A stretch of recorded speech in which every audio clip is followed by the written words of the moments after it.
are also providing breakfast for the patients, and this cost from this fund, contributes a lot towards, feeding the patients. Since sustainability of the milestone appeared to be the primary focus of the hospital hierarchy, as well as the residents of Bansang, a tree planting exercise therefore became imminent, and recently the hospital garden was planted with 700 cashew trees.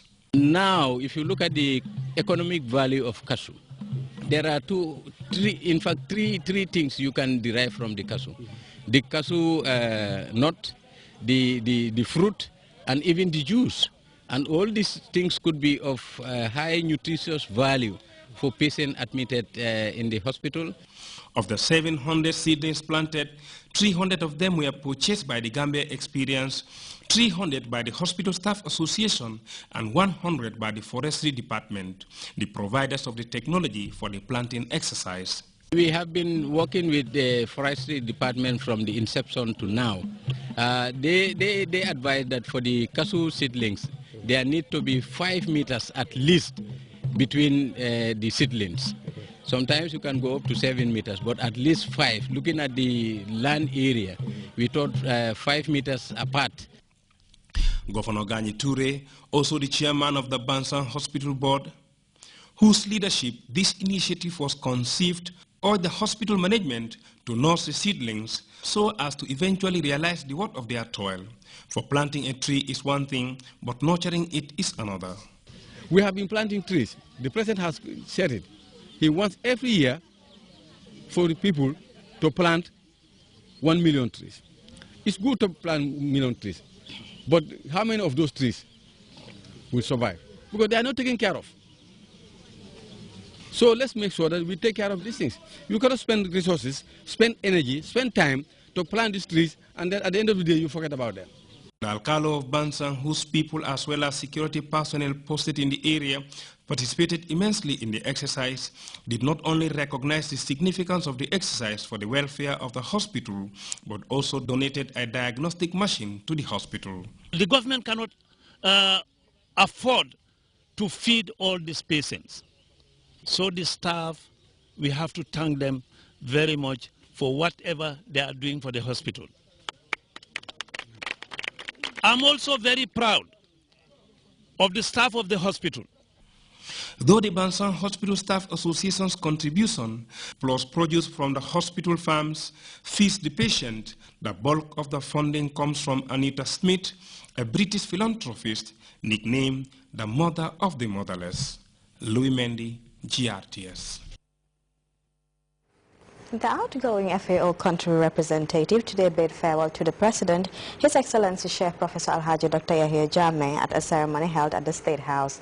Dr. Barogana Ahmadu is leaving the Gambia for Namibia after the end of his 5-year tenure in Banjul. We hope to bring you more on that in our subsequent bulletins. We'll now go for a break. We'll be back with news from outside the Gambia. Stay tuned.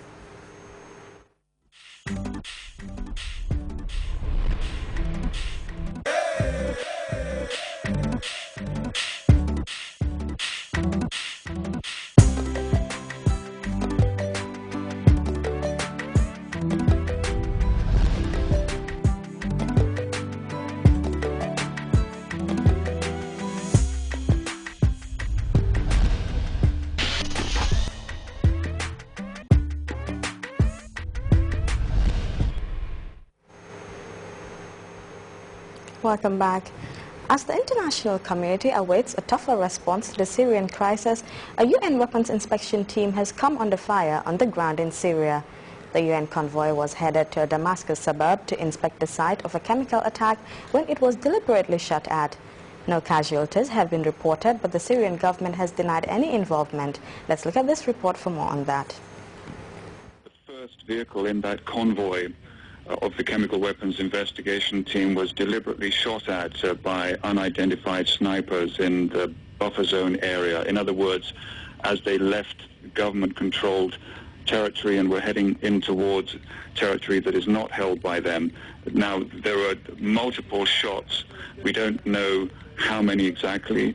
What we do know is that the first vehicle was hit to the extent that it's no longer serviceable. The team themselves, the team members, they are safe and they return to the government checkpoint. and they will return to the area after replacing the vehicle. Do you have a time frame on that? Not at this moment, no. But what's really important here is that this team has a job to do. They are there to collect samples, to interview people, to try to get to the bottom of what happened on the 21st of August, to be able to say what happened. Were chemical weapons used? Was some kind of nerve agent used? To be able to do their work, they obviously need to be able to do it safely and certainly not under fire. And it's clearly outrageous that this team, they are obviously unarmed, came under fire as they set out to carry out this mission. Still on the Syrian crisis, a momentum is building in the U.S. as officials put the blame of chemical weapon use squarely on government forces, saying there is no evidence that any of the opposition or rebel forces used chemical weapons. Here's more from Chris Lawrence in the Pentagon, which could consider military action. The bombs are falling, the accusations flying. Now the pressure's on President Obama to defend his red line on chemical weapons, which rebels claim killed more than 1,000 people in Syria. But we cannot sit still. We've got to move, and we've got to move quickly. U.S. and British officials claim Syrian forces shelled the site of Wednesday's attack so much it corrupted any evidence the UN might find this week. A U.S. official tells CNN behind the scenes, multiple international sources have already collected evidence from that site. The official says the sources took tissue samples and other evidence shortly after the attack, and it was being analyzed in secure locations. That's why the White House tone changed so quickly. From Fridays, get the inspectors in, to Sundays, it's too late to be credible. And it's why an administration official sounded so confident in saying there is little doubt at this point that a chemical weapon was used by the Syrian regime against civilians. The president's newly updated options include cruise missiles launched from one of 4 Navy destroyers in the Mediterranean Sea, or jets firing weapons from outside Syrian airspace. We are prepared to exercise whatever option if he decides to employ one of those options. And in the Indian city of Mumbai, police are advancing the manhunt for all the suspects in the gang rape of a young photojournalist. A 5th suspect is under custody, and officials say the girl's condition is presently stable and improving at a local hospital. There is fear and outrage over the safety of women in India following a deadly gang rape 3 years ago. Marita Kapoor talks to 3 women who shared their thoughts and their fears. Of life. I have with me an activist, a journalist, a student. They share a city, Mumbai, and a deep sense of disappointment at recent events here. Gayatri, let me begin with you. When you first heard about the Mumbai rape incident, did you think this could be me? Absolutely. You know, the girl in Delhi, this girl in Bombay, you know, they're all, it could be any of us. And so suddenly, you know, we're all sort of paying attention. But every day you read the papers and something horrible has happened in some village or in some slum and things like that. It's always been out there. Yes, and now never it's, quite. now it's at our doorstep. Does Mumbai's police force instill a sense of confidence in you all? Yes, to a certain extent, they do instill confidence. But I don't think I would feel safe in Bombay, even if the police force were the most efficient police force around. Why not? I genuinely feel that the problem is, it's a mindset issue. And I think that the problem is one of respect. You spend so much time counseling victims of domestic violence, of sexual violence, and I know you also speak to men. You counsel a lot of men. What drives them? So I think what really drives them is this whole social sanction of being the man. It's a superiority complex. Yes, it is absolute superiority of existence.